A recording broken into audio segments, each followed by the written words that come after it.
வானத்துல திடீர்னு ஒரு விமானம் தெரியுது. ஆனா அது ஒரு சாதாரண விமானம் கிடையாது. உலகமே ஒரு பெரிய நெருக்கடிய சந்திக்கும்போது மட்டும் வெளியே வர்ற ஒரு மர்மம், ஒரு எச்சரிக்கைன்னே சொல்லலாம். இன்னைக்கு வானத்தையே தன்னோட கோட்டையா மாத்திக்கிட்ட அந்த டூம்ஸ்டே பிளேன் பத்தின ரகசியங்களை தான் நாம பார்க்க போறோம். உலகம் அழிவோட விளிம்புல இருக்கும்போது மட்டும் வர்ற விமானமா? அப்படின்னா என்ன விமானம் அது?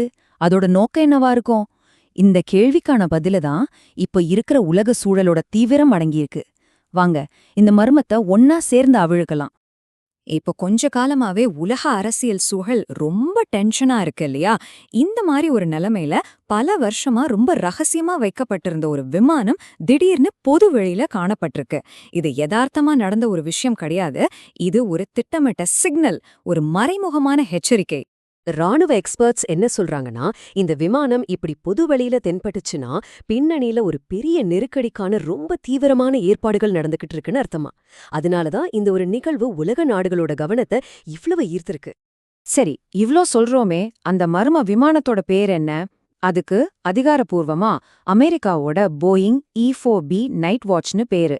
ஆனா உலக ராணுவ வட்டாரத்துல அதுக்கு ஒரு பயங்கரமான பேர் இருக்கு. அதுதான் டூம்ஸ்டே பிளேன், அதாவது இறுதிநாள் விமானம். இறுதிநாள் விமானம்னா என்னன்னு யோசிக்கிறீங்களா? சிம்பிளா சொல்லணும்னா இது ஒரு பறக்கும் கமாண்ட் சென்டர். ஒருவேளை ஒரு நியூக்ளியர் வார் வந்துட்டா அமெரிக்க அதிபரை பாதுகாத்து தரையில எல்லாமே அழிஞ்சா கூட வானத்திலிருந்து படைகளை வழிநடத்த இந்த விமானம் உதவும்.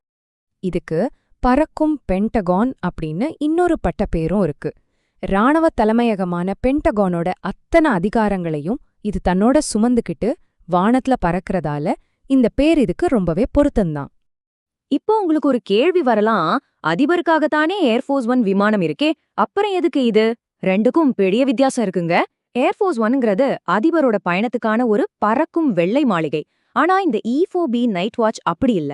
இது ஒரு போர்க்காலத்துக்கான பறக்கும் பென்டகன். பாதுகாப்புலயும் சரி, டெக்னாலஜிலையும் சரி, ஏர்ஃபோர்ஸ் 1 விட இது பல மடங்கு பவர்ஃபுல்.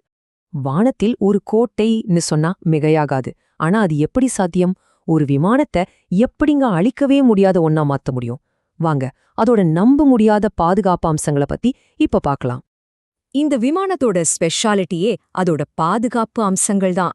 யோசிச்சு பாருங்க, ஒரு அணுகுண்டு வெடிச்சாலும் அதோட நேரடி தாக்கத்தை இதனால தாங்க முடியும். கதிர்வீச்சுல இருந்து உள்ள இருக்கிறவங்கள முழுசா பாதுகாக்கும். அணுகுண்டு வெடிக்கும்போது வர்ற மின்காந்த அலைகள், அதாவது EMP, மத்த எல்லா எலக்ட்ரானிக் கருவிகளையும் ஆஃப் பண்ணிடும். ஆனா இத ஒண்ணுமே பண்ண முடியாது. இது மட்டும் இல்லாம உலகத்தோட எந்த மூலையில இருக்கிற படையையும் இங்கிருந்தே கண்ட்ரோல் பண்ண முடியும். இதோட இன்னொரு அம்சம் கேட்டா இன்னும் ஆச்சரியப்படுவீங்க.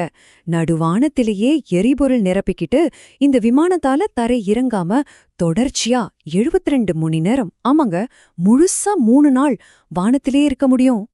சரி, இவ்வளவு சக்தி வாய்ந்த இவ்வளவு ரகசியமான ஒரு விமானம் இப்போ எதுக்கு திடீர்னு வெளியே வரணும்? இந்த கேள்விக்கு பதில் வேணும்னா நாம கொஞ்சம் வரலாற்ற திரும்பி பார்க்கணும். நல்ல ஞாபகம் வச்சுக்கோங்க, இதுக்கு முன்னாடி இந்த விமானம் ஒரு பெரிய நெருக்கடியில பயன்படுத்தப்பட்டது எப்போ தெரியுமா? 9/11 தாக்குதல்கள் நடந்தப்போ.